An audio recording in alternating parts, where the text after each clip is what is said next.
In the name of Allah, the most gracious, the most merciful, Bismillahirrahmanirrahim. Assalamu alaikum, ladies and gentlemen. मेरा नाम यासिर मकसूद हाशमी है और आप इस वक्त रेडियो FM 95 सुन रहे हैं. Almost after 1000 days मैं आपके साथ हूँ और अभी भी मौका इस वजह से मिला क्योंकि the agenda was so important.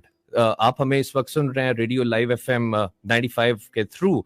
इसकी जो एयर वेव्स हैं वो इस time Chichawatni, Pir Mahal, Kamalia, Jhang, Shorkot city, Shorkot cantt, Gojra, Toba और इसके इर्द गिर्द जितने भी गांव हैं वहां पे सुनी जा रही है. और आप लोगों के सुनने का, एतमाद करने का बहुत बहुत शुक्रिया. और जो लोग इस वक्त हमारे साथ फेसबुक पे जुड़े हुए हैं, आपका बहुत बहुत शुक्रिया. और आपको बताते चलें कि आज क्योंकि हमने एक सेगमेंट स्टार्ट किया था, let's talk, and this was a segment sponsored by Shaukat Khanum laboratories. और उसमें हमारे शहर के द मोस्ट लीडिंग फिजिशियन जो हैं, जो कि मेडिसिन, जो कि मैदा, शुगर, ब्लड प्रेशर, हेपेटाइटिस, पीला काला यरकान, इनमें आप लोगों को सर्व करते आ रहे हैं, आप लोगों की हेल्प करते आ रहे हैं with the help of medicine, with the help of diagnose और with the help of very very useful tips, health tips, जिनके साथ आप रेगुलर लाइफ में अपनी उन चेंजेस को करके अपनी बीमारी को बेहतर कर सकते हैं और आप खत्म भी कर चुके हैं. और मैं बड़ा प्राउडली इंट्रोड्यूस करवा रहा हूँ डॉक्टर असद रशीद साहब. सर अस्सलाम वालेकुम. सर वालेकुम अस्सलाम. सर कैसे हैं आप? खैरियत से हैं?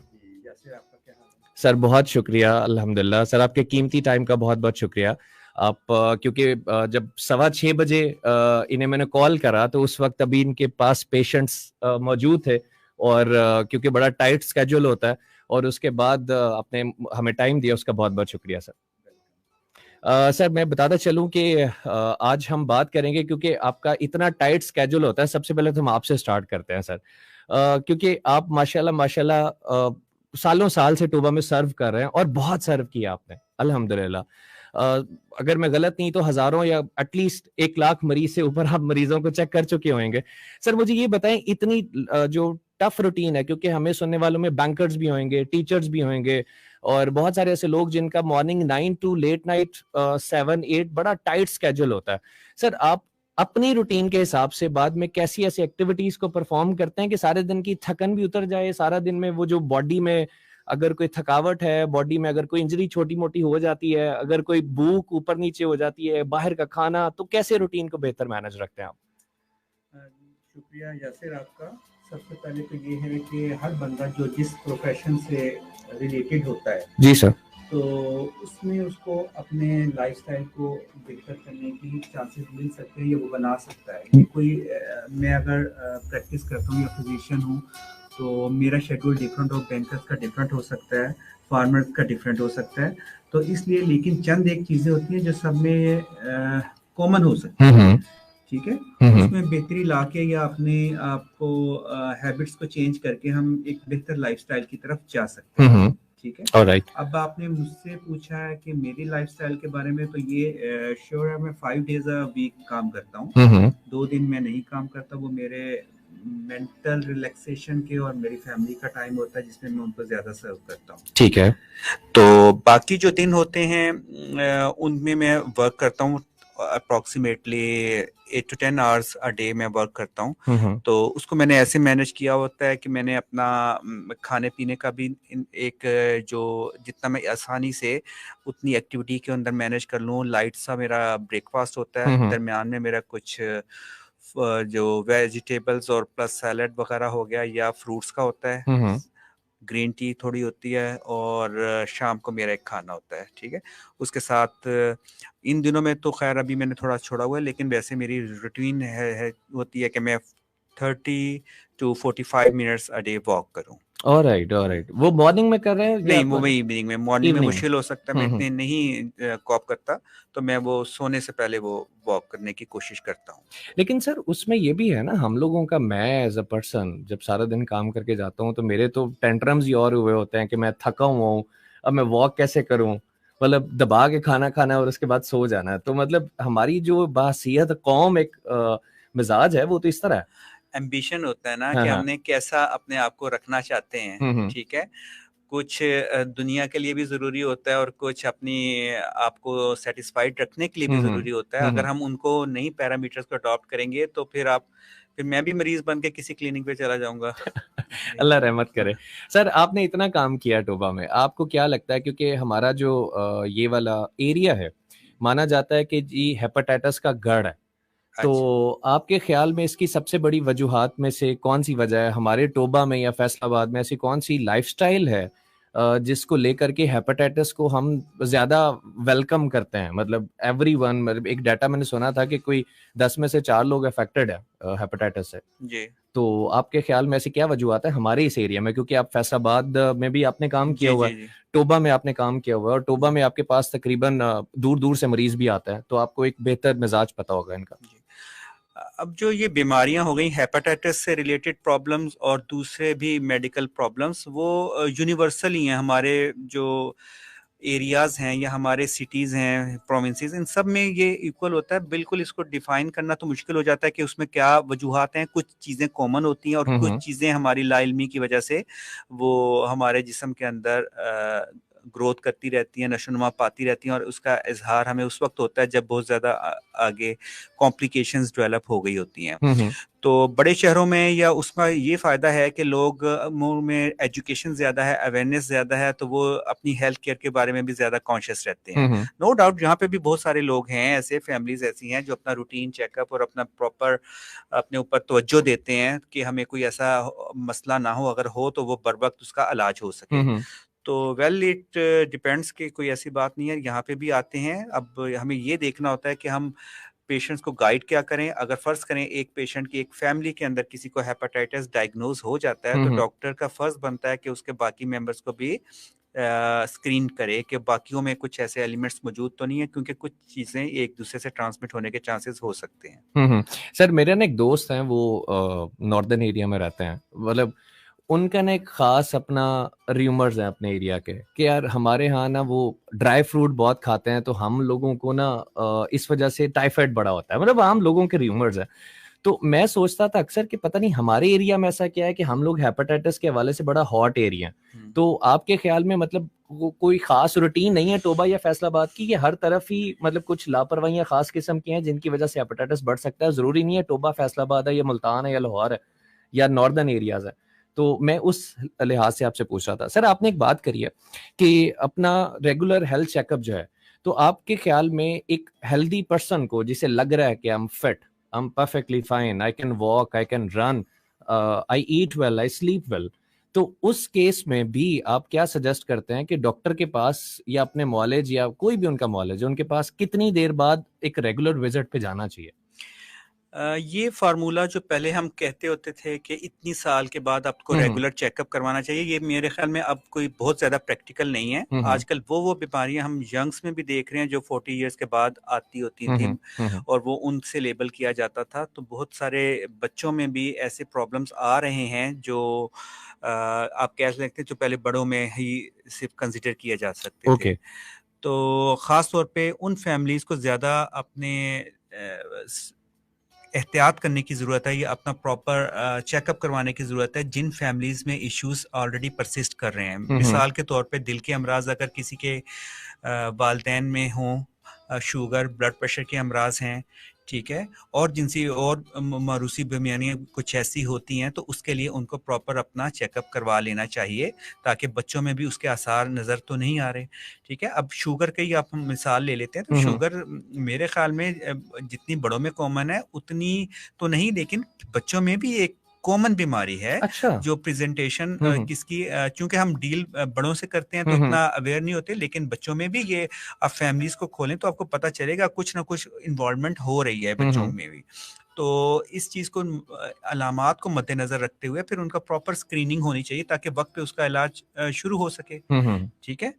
तो मतलब आपके कहने से मुराद ये कि अगर किसी की मदर को या किसी की फादर को कोई डायबिटीज है, शुगर है या हेपेटाइटिस है या ब्लड प्रेशर के मरीज हैं, तो अगर मैं एक 20 साल का भी तंदुरुस्त नौजवान है तो उसे भी ऑन ऑफ साल में एक आध बार अपने मौलद से मिल लेना चाहिए। या इवन वो कोई हट के कोई उसमें अलामत मौजूद हो या वो महसूस करे कि मैं नॉर्मल से मेरी रूटीन डिफरेंट हो रही है, हेल्थ के इश्यूज आ रहे हैं, वीकनेस डेवलप हो रही है, उसको अनड्यू फटीग हो रही है, उसके अलावा उसका वेट कम हो रहा है, उसकी भूख के मसाइल कुछ आ रहे हैं, तो उस सूरत में उसको प्रॉपर्ली देखना चाहिए, दिखाना चाहिए कि किसी डॉक्टर को दिखा के उसकी इनिशियल असेसमेंट की जा सके। ओके। आपको बताते चलें कि डॉक्टर असर रशीद साहब जो हैं वो टोबा टेक्सिंग में साद मेडिकेयर है, वहाँ पे मौजूद होते हैं सोमवार, मंगल, बुध, जुमेरात और जुमा को, और जुमा को हाफ डे होता है, और सोमवार को ये morning 10 to late evening 5 PM तक ये मौजूद होते हैं, अगर मतलब फॉर बेटर हेल्थ में। लेकिन आप किसी भी और मॉलेज के पास, जो आपका अपना मॉलेज है, बिल्कुल किसी के पास भी जा सकते हैं ताकि आप एक इनिशियल स्क्रीनिंग हो सके आपके लिए। हमारे जो है हॉस्पिटल्स बहुत अच्छे परफॉर्मेंस है उनकी, गवर्नमेंट में बहुत सारी फैसिलिटी, बहुत ज्यादा अमला आजकल मौजूद होता है, तो आपको कोई हो तो आप बेशक वहां से स्क्रीनिंग के पैरामीटर्स हैं, लैब्स हैं, तो आप वहां से अपने कंसल्ट कर सकते हैं। आजकल के मुआशी हालात ऐसे नहीं है कि वो प्राइवेट अप्रोच किया जा सके सबको, लेकिन एनी हाउ जो जहाँ पे है जिस फिजिबल उसको वहां पे चेकअप अपना करवा लेना चाहिए। बिल्कुल सही। और जिन लोगों को बताते चलें कि आप सुन रहे हैं इस टाइम रेडियो FM 95, और आप हमें अपने पैगामात भिजवा सकते हैं, और पैगामात भिजवाने का तरीका 7788 पे आप मैसेज छोड़िएगा, जाइएगा राइट मैसेज ऑप्शन में लिखिएगा FM 95, give it a space, type anything whatever you want and send it on 7788। मेरा नाम यासिर है, डॉक्टर असर रशीद हमारे साथ हैं और हम इनसे बात करेंगे। इन्होंने अभी एक बात करी है, उससे मैं आगे बात को जो है वो कंटिन्यू करूंगा, लेकिन उससे पहले बता दूं कि शौकत खानम लेबोरेटरी की तरफ से ये शो स्पॉन्सर्ड था, और जो है वो उनके 28 साल पूरे हुए हैं उनकी लैब की परफॉर्मेंसेस में और लैब की प्रैक्टिसेस में, जिनमें उन्होंने 7 करोड़ से ज्यादा टेस्ट परफॉर्म किए हैं। और उनका अगर जैसे हेल्थ स्क्रीनिंग की बात करें तो अगर आप उनका एक पैकेज है जिसमें CBC, HbA1c, anti-HCV और बहुत सारे दूसरे टेस्ट हैं, जो कि आपका फुल बॉडी स्कैन है एक किस्म का, और वो सिर्फ 10,900 में हो सकता है। लेकिन जैसे आप को डॉक्टर साहब गाइड कर रहे हैं, वो एक ज्यादा मुफीद चीज है साथ साथ। और शौकत खानम लेबोरेटरी आपका सर्व करने का बहुत बहुत शुक्रिया। सर, आप बता रहे थे कि 20 साल के नौजवान को भी ऑन ऑफ चेक करवा लेना चाहिए, इतनी अवेयरनेस, और इसमें साथ सर एक जब से इंटरनेट आ गया सर, आपको गूगलोपैथी के कितने केसेस मिले हैं? मतलब जो गूगल करके चीजें अपनी बीमारी को या तो मजीद डिप्रेशन में डाल करके आपके पास आते हैं, क्योंकि नौजवान जो है वो, मेरे इर्द गिर्द जितने भी नौजवान है, यार मेरे सर में दर्द हो रहा है और 3-4 दिनों से हो रहा है, मैंने गूगल किया है और उन्होंने फलां मेडिसिन जो है वो गूगल में ज्यादातर यूज हो रही है उसके, उन्होंने इस तरह ढूंढ लेते हैं उसकी मुख्तलिफ वजूहात, बहुत सारे केस हैं। मसला उसका ये है कि अगर हम इसको थोड़ा सा डीपली देखें तो अनड्यू स्ट्रेस है जो हमें इस तरफ मुतवज्जो कर देता है कि जी आपको ये भी हो सकता है। मैंने सिर्फ उन केसेस की बात की है कि जिनको देखना चाहिए कि रूटीन से हट के, मिसाल के सर दर्द हो देना कोई ऐसी बात नहीं है, लेकिन एक चीज आपकी अगर हेल्थ हैजर्ड बढ़ते जा रहे हैं और आपको प्रॉब्लम नहीं समझ आ रही तो फिर आपको जरूर कंसल्ट करना चाहिए। हाँ, अनड्यू अपने ऊपर स्ट्रेस लेना और आपको नफ्सियाती मसाइल जो हैं इतने कॉमन आजकल हो रहे हैं कि बंदा जो है इसमें ट्रैप होता जा रहा है। और अगर हम रेशो इसकी देखें तो तकरीबन 40 to 50% ऑफ द पेशेंट्स के साथ कोमॉर्बिड कंडीशंस के साथ उनको नफ्सियाती मसाइल भी चल रहे होते हैं। तो इसलिए हमें जो है कुछ ना कुछ ऐसी भी ऐड करनी पड़ती हैं ताकि वो मेंटल रिलैक्स रहें और उनके जो दूसरी बीमारियां उनको बढ़ने या का मौका कम मिले। ठीक है, वो अच्छे कंट्रोल है। जबकि स्ट्रेस होगा तो हमारे ये हर चीज को खराब कर देता है स्ट्रेस। जिनको शुगर नहीं होती उनको होने के चांसेस बढ़ जाते हैं, उनके लेवल्स डिस्टर्ब हो जाते हैं, ब्लड प्रेशर में और दिल के मसाइल में तब्दीलियां आ सकती हैं इनके, और बहुत सारी ऐसी चीजें हैं जो स्ट्रेस से रिलेटेड डायरेक्टली और इनडायरेक्टली कनेक्टेड होती हैं। सर आपके ख्याल में अगर इतनी बड़ी परसेंटेजेस हैं इसकी, तो ये तो एपिडेमिक वो ऐलान हो जाना चाहिए, होना चाहिए, लेकिन होता हाँ, इसलिए नहीं है कि वो उसको बीमारी समझते ही नहीं समझी है। नहीं जाती। वो तो यस। ये कहते हैं कि ये तो कोई है ही नहीं, असल वही बीमारी इसलिए हम आए जब हम उसको पेशेंट को हिस्ट्री लेना होता है ना डॉक्टर ने, कि वो पूछता है कि अनड्यू फैक्टर क्या है, तो जिसकी वजह से आपका ये हो रहा है, तो फिर कुछ लोगों से हम उगलवाने में कामयाब हो जाते हैं कि ये प्रॉब्लम है। हमें उनकी बॉडी लैंग्वेज देख के अंदाजा हो जाता है, चेहरे के तासुरात देख के अंदाजा हो जाता है कि वो कितने सेंसिटिव हैं। अच्छा सर, उसमें एक हमारे यहाँ मिजाज पाया जाता है ना, हमारे मतलब हम अपनी सोसाइटी की बात करें, उसमें मिजाज पाया जाता है कि जी अब मैं पागलों के डॉक्टर को चेक कर रहा हूँ, या अब मुझे डॉक्टर ने कहा जी कि आपको डिप्रेशन है, मुझे कहाँ पे डिप्रेशन है, मुझे तो बिल्कुल सही। तो डिनायल फेस जो है, ये काउंसलिंग के बाद बेहतर होता है, या कि मरीज को खुद पे भी कुछ कॉप अप करना पड़ता है इसको लेकर के कि यार हाँ मैं डिप्रेशन का मरीज हूँ, एंजाइटी है या डिफरेंट चीजों का शिकार? दरअसल यार जैसे इस तरह होता है कि पेशेंट को पता ही नहीं होता कि उसको ये मामलात हैं, और उसको कहाँ, जिनको थोड़ा बहुत पता चल जाता है तो वो फिर ट्रैप हो जाते हैं। कई मतलब वो चले जाते हैं न्यूरोज के पास, न्यूरो सर्जन, न्यूरो फिजिशियंस के पास। वो खैर उनकी फील्ड नहीं होती, बिल्कुल ठीक। वो तो दिमाग जहाँ लिखा वो समझ जाएंगे कि वो है। हर मैंने अपने भी फेसबुक पे इनको मुख्तलिफ लोगों एक किया है कि किन बीमारियों के लिए कौन से डॉक्टर्स के पास जाना चाहिए। तो लोगों को अवेयरनेस होनी चाहिए कि नफ्सियाती मसाइल एक पूरा एक शोबा है। अगर हम देखें तो हमारे सिविल हॉस्पिटल फैसलाबाद में एक पूरा डिपार्टमेंट है। अब तो जो मेडिसिन की है उसमें एक पूरा सब्जेक्ट है, इसका एग्जाम थर्ड ईयर में प्रॉपर एक एग्जाम होता है कि नफ्सियात का, साइकेट्री का। तो इसको तो एक पूरा, आप जिस तरह बाकी बीमारियां बाकी शोबाजात कह लें, सर्जरी हो गया, मेडिसिन हो गया, आंखों के मसाइल, इसी तरह नफ्सियात भी एक प्रॉपर डेवलप्ड फैकल्टी है मेडिसिन के अंदर ही। तो इसके लिए प्रॉपरली एवेल्युएशन होनी चाहिए। बिल्कुल सही सर। अगर इसी से बात करें तो ये जब से पोस्ट कोविड हुआ है, क्योंकि मुआशी हालात भी बड़े डिस्टर्ब हो गए हैं, और पोस्ट कोविड जो है वो इसने बहुत सारा दुनिया को हिला के रख दिया एक दफा। तो आपके ख्याल में ये जो डिप्रेशन का फेज है ये पोस्ट कोविड में ज्यादा नहीं हो गया?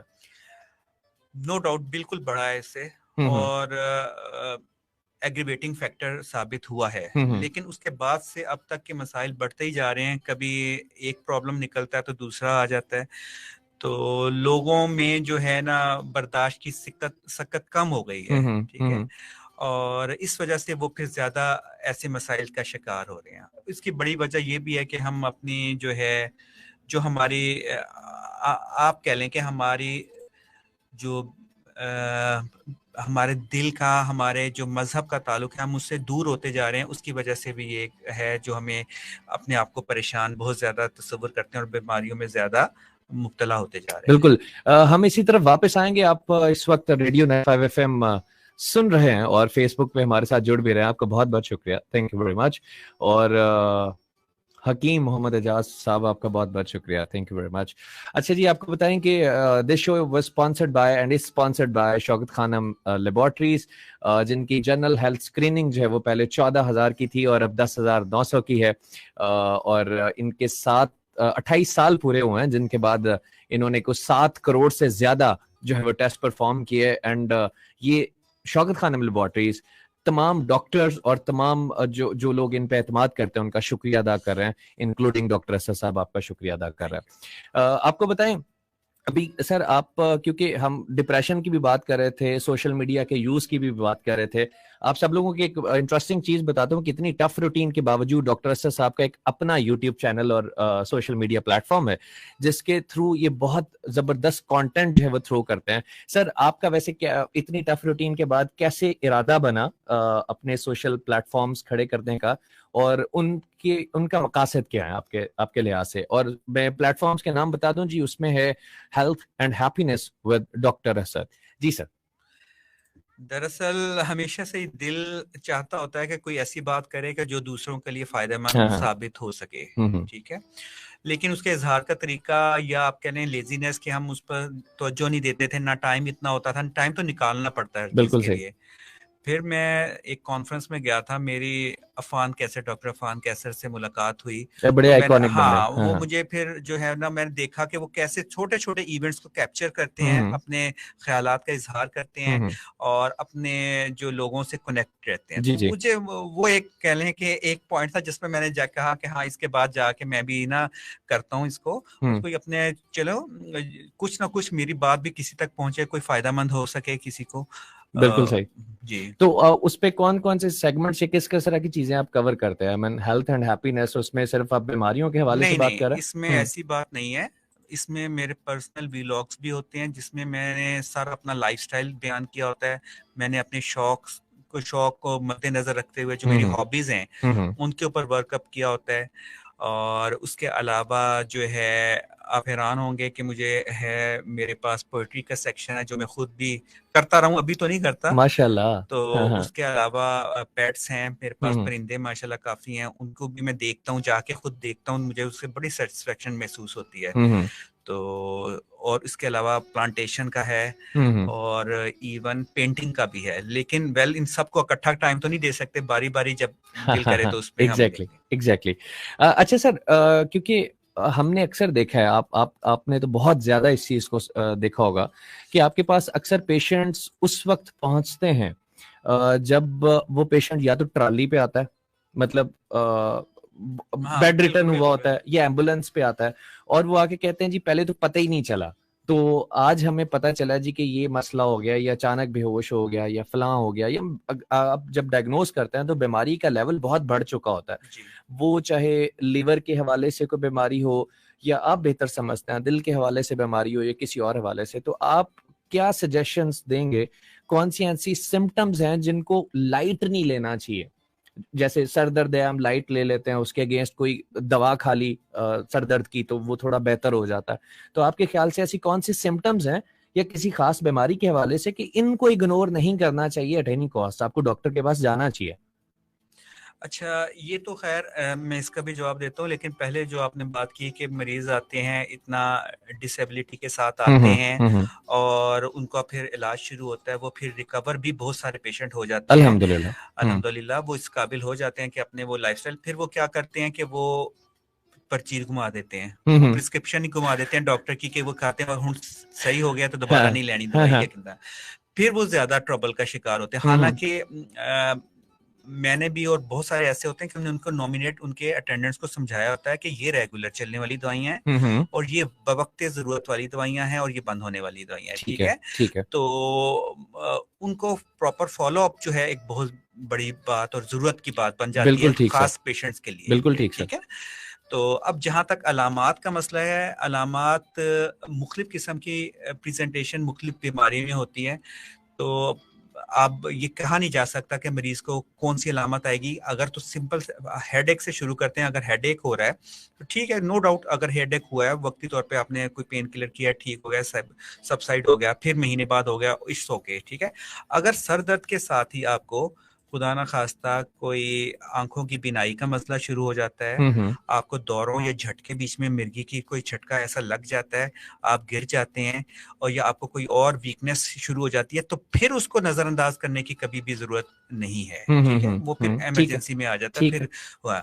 हाँ, अगर सिंपल हेडेक होता है और एज फैक्टर और साथ में अपने ये बीपी अपरेटर्स वगैरह तो हर घर में ही होते हैं, नहीं तो बिल्कुल सही। पास डिस्पेंसर्स के पास होते हैं, जी जी। तो वो आप चेक कर लें तो आपका बेसिकली वही बता देते हैं कि आपका ब्लड प्रेशर ठीक है नहीं है। हम्म। लेकिन अनड्यू ये परसिस्ट रहे वो अलामात, तो उसको फिर चेकअप करवाना जरूर है। कोई भी ऐसी अलामत हो, मिसल चेस्ट पेन है, जरूरी नहीं है कि चेस्ट पेन सारी जो दिल की दर्द है वो हार्ट अटैक ही होती हैं, ऐसी कोई बात नहीं है, बहुत कम परसेंटेज होती है। लेकिन उसको, अगर आपको थोड़े उसकी अलामत ऐसी हैं कि जो वर्सन हो रही हैं और वो रिलीफ नहीं हो रहा, तो फिर उसको जरूर एवेल्युएट करवा लेना चाहिए, खास तौर पे उनमें जिनमें फैमिली रिस्क फैक्टर्स मौजूद होते हैं। ठीक है। ऑलराइट। अच्छा सर, अगर लैब टेस्ट की बात करें, बहुत सारे लोग अपने लैब टेस्ट करवाना चाहते हैं ऑन एंड ऑफ, तो आपके ख्याल में is it a good practice कि आप जो है वो डॉक्टर के बिना भी अपने लैब टेस्ट करवा सकते हैं? जैसे आम हो गया, खून का टेस्ट हो गया, या कुछ और, मतलब हर बंदा चाहता है कि मैं साल बाद अपने आप को एवेलुएट कर लूं, तो is that a good practice? पहले तो पता होना चाहिए ना कि मरीज को अलामात क्या हैं जिसके टेस्ट हैं। टेस्ट तो बहुत सारे हजारों टेस्ट हैं बिल्कुल कि ठीक। पेशेंट को चाहिए, लेकिन कुछ ऐसे टेस्ट हैं जो मेरे पास भी पेशेंट आते हैं, वो लैब से करवा के कुछ चीजें आते हैं और उनको पता चलता है।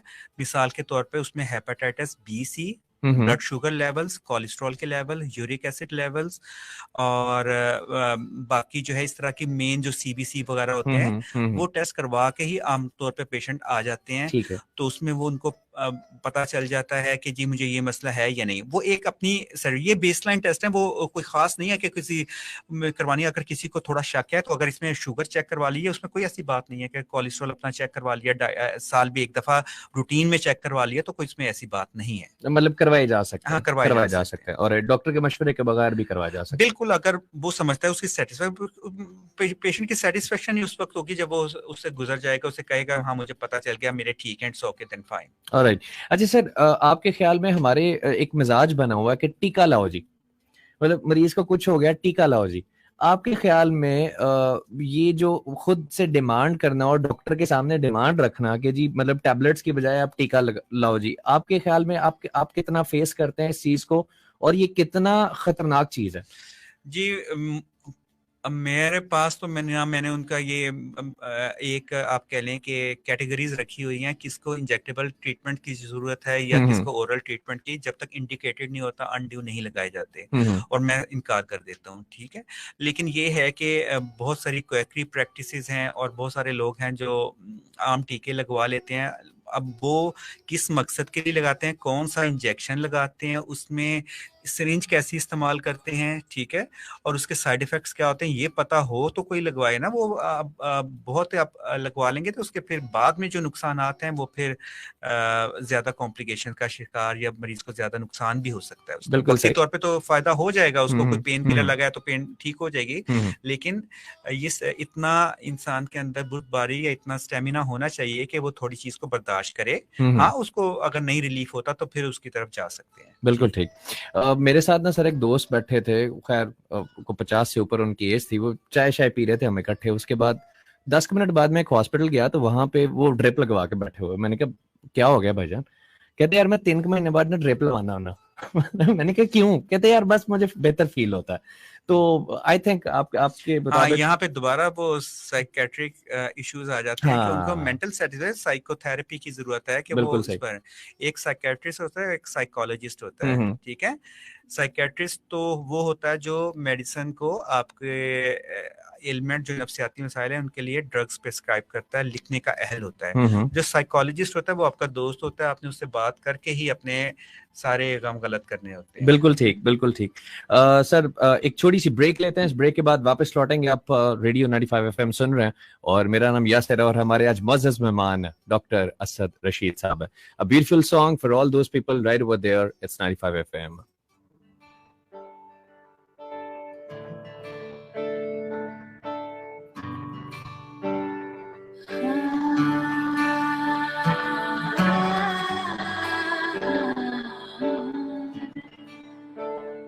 कैसी तेरी खुद गर्जी, ना धूप उठने ना छाँव, कैसी तेरी खुद गर्जी, किसी ठोर टिके ना पाँव, कैसी तेरी खुद गर्जी, ना धूप उठने ना छाँव, कैसी तेरी खुद गर्जी, किसी ठोर टिके ना पाँव। बन लिया अपना पैगंबर, तर लिया तू साथ समंदर, फिर भी सूखा मन के अंदर क्यों रहेगा।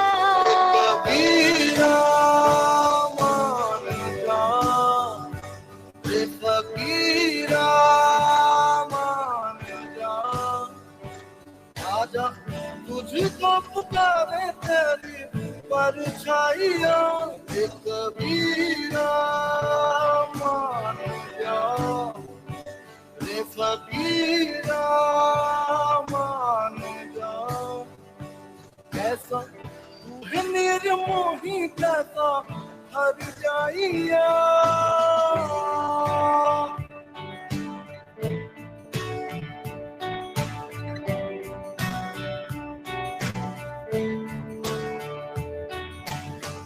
टूट चार पाई वही ठंड की पुरवाई रत्ना देखे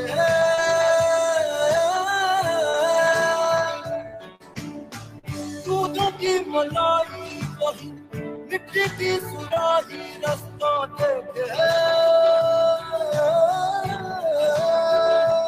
कैसे तेरी खुदगर्जी लब नाम तेरा मेरा मिसरी कैसी तेरी खुदगर्जी तुझे प्रीत पुरानी बिसरी मस्त मौला मस्त कलंदर तू हवा का एक बवंडर बुझ के यूं अंदर ही अंदर क्यों रहेगा कबीरा मान जा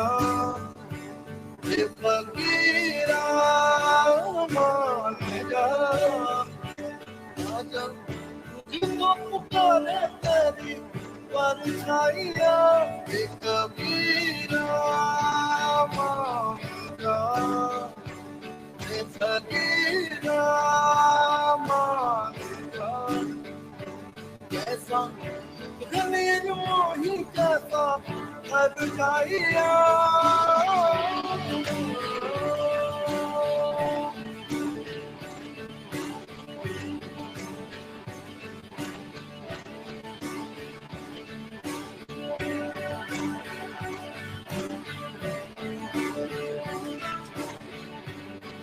राइट, खुशामदीद ख़वातीन और हज़रात, आप इस वक्त रेडियो 95 FM सुन रहे हैं। आपको बताएं कि ये हमारा शो जो है वो स्पॉन्सर किया हुआ था शौकत खानम लेबॉर्ट्रीज ने, जिनका पैगाम है कि आप लोगों को वो सबको शुक्रिया अदा करना चाहते हैं उन पे एतमाद का, और क्योंकि 28 साल उनके पूरे हुए हैं और 7 करोड़ से ज्यादा उन्होंने टेस्ट परफॉर्म किया। उनका एक पैकेज है जिसमें बहुत लंबी लिस्ट है, CBC, HbA1c, anti HCV, glucose, creatinine, uric acid, LFTs, lipid profile, urine protein, ये सारी बॉडी स्कैन सिर्फ 10,900 रुपए में आपको मिलेगा। और अगर आपके पास UBL और बैंक अल्फला का कार्ड है तो 20% मजीद उस पर डिस्काउंट हो जाएगा। मेरा नाम यासिर है, मेरे साथ मुअज़्ज़ज़ मेहमान डॉक्टर असर रशीद साहब है। सर, आप के आने का बहुत बहुत शुक्रिया। हम बात की बहुत सारे डिफरेंट टॉपिक्स के ऊपर, डिफरेंट चीज़ों के ऊपर। सर, मुझे ये बताइएगा कि सेल्फ मेडिकेशन के ऊपर हम बात कर रहे थे। हमारा ओवरऑल एक मिजाज बनता जा रहा है कि हम लोग जो है वो ब्लड प्रेशर हो गया या दूसरी चीज़ें होगी, हम इन्हें इग्नोर करते जा रहे हैं। आपके ख्याल में, क्योंकि आप अपने वैसे तो सोशल मीडिया प्लेटफॉर्म्स पे बता चुके हैं, आपके ख्याल में जो मोटी मोटी बीमारियां हैं, जो मोटी मोटी चीज़ें हैं, वो कौन सा जो अलामात के साथ किस डॉक्टर के पास आना चाहिए? शुक्रिया यासिर। इसमें जो है अगर हम इसको शुरू करते हैं अपने दिमाग से या अपने सर से शुरू करें तो सर सबसे ऊपर होता है जिस्म का हिस्सा। तो उसमें अगर हम दिमाग का मसला लें, दिमाग और नफ्सियात 2 डिफरेंट चीज़ें आती हैं। जी सर। ठीक है। एक, जिन लोगों को नफ्सियाती मसाइल होते हैं उनका ये ज़रूरी नहीं होता कि उनका दिमाग कोई ख़राब होता है या उसमें कोई प्रॉब्लम ऐसी आ रही होती है जो नफ्सियाती मसाइल का शिकार होते हैं। तो वो चीज़ें जिनका ऑर्गेनिक बीमारियों से ताल्लुक ना हो या जिनकी वजूह ना पता चले, वो नफ्सियाती मसाइल में शामिल होती है। ठीक है।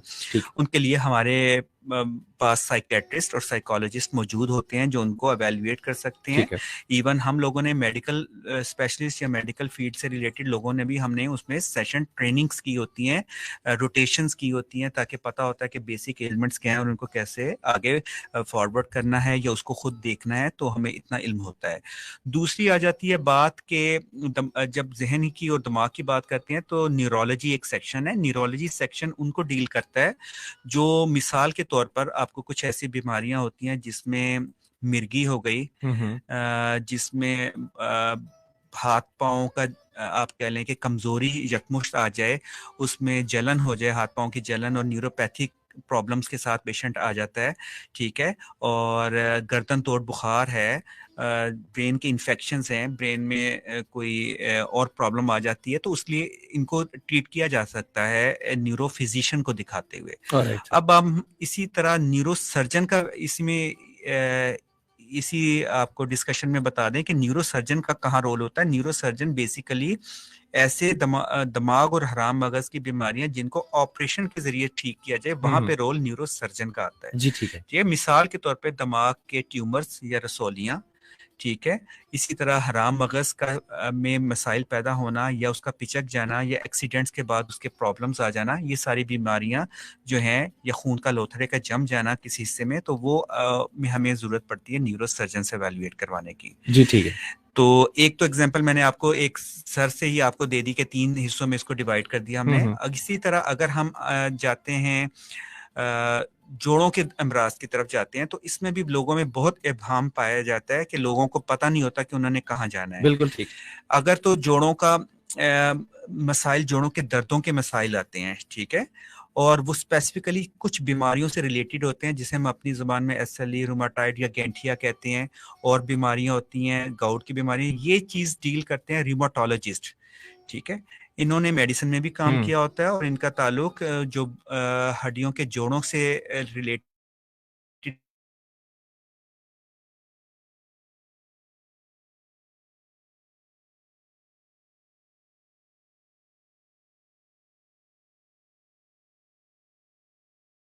तरीके से एवेल्युएट कर सकते हैं। ठीक है।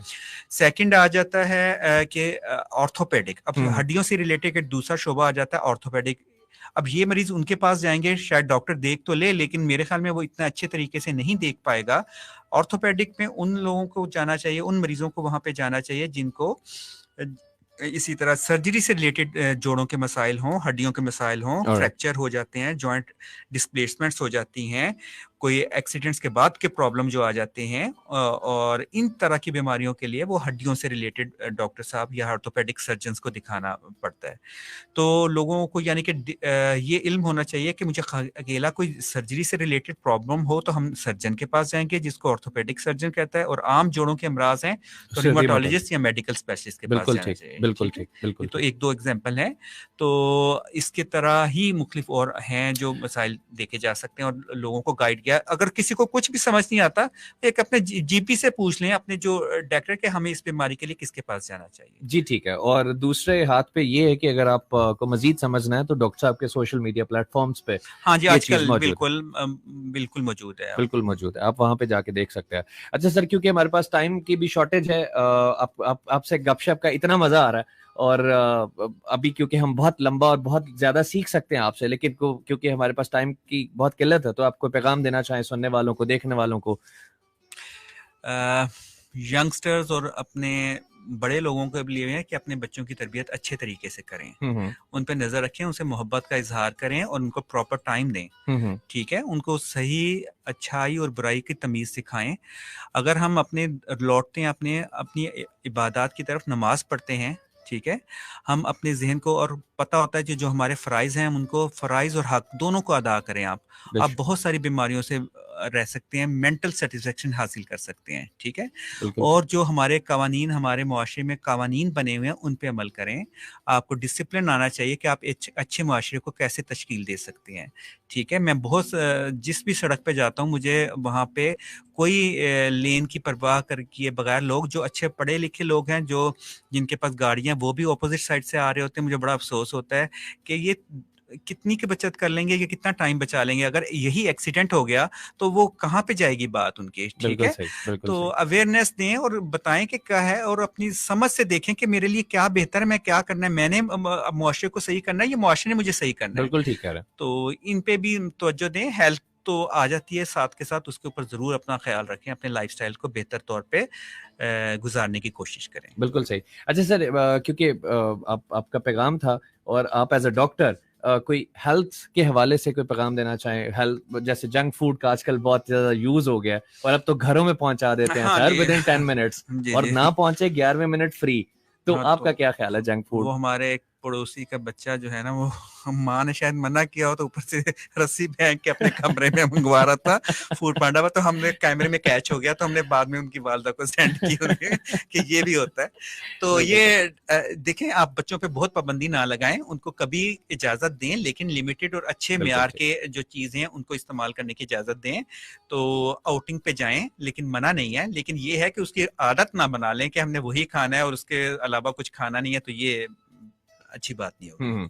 चलें सर, बहुत बहुत शुक्रिया, thank you very much for valuable time. मेरा नाम यासिर है, लेडीज एंड जेंटलमैन, और हमारे साथ डॉक्टर असर रशीद साहब मौजूद हैं। अब आज के इस नशिस्त में हमने बात करी कि आप बेहतर जिंदगी, एक हेल्दी जिंदगी कैसे अपनी बना सकते हैं, उसकी रूटीन कैसे बना सकते हैं। सैर करें, बेहतर खाना खाएं, कुछ भी अगर बाहर का खाना हो मुअतदिल रह के, थोड़ा रह के, बहुत ज्यादा ना उसको यूज करें। अपनी रूटीन में कुछ दूसरी चीजें शामिल करें अपने काम के अलावा, जैसे मतलब जिससे आपको मेंटल सेटिस्फेक्शन मिले। और वक्तन फवक्तन अगर आपकी फैमिली की हिस्ट्री में कोई बीमारियां चल रही हैं तो ऑन ऑफ अपने मुआलिज को जरूर विजिट करें, चाहे आपकी उम्र जितनी भी है और चाहे आप जितना भी बेहतर महसूस करें, आपके मुआलिज को आपकी हिस्ट्री मालूम होना बहुत जरूरी है। अगर ऐसा हो तो आप कभी भी किसी बीमारी को बिगड़ने से पहले पकड़ सकते हैं और उसकी पकड़ से आप एक लंबी और सेहतमंद जिंदगी गुजार पाएंगे। डॉक्टर असद साहब, आपका बहुत बहुत शुक्रिया। शौकत खानम की तरफ से ये स्पॉन्सर्ड शो था और डॉक्टर असद साहब हमारे साथ थे। शौकत खानम, आपका बहुत शुक्रिया हमें सर्विसेज देने के लिए। Ladies and gentleman, thank you very much. मेरा नाम यासिर है and we signing off. Allah निगहबान।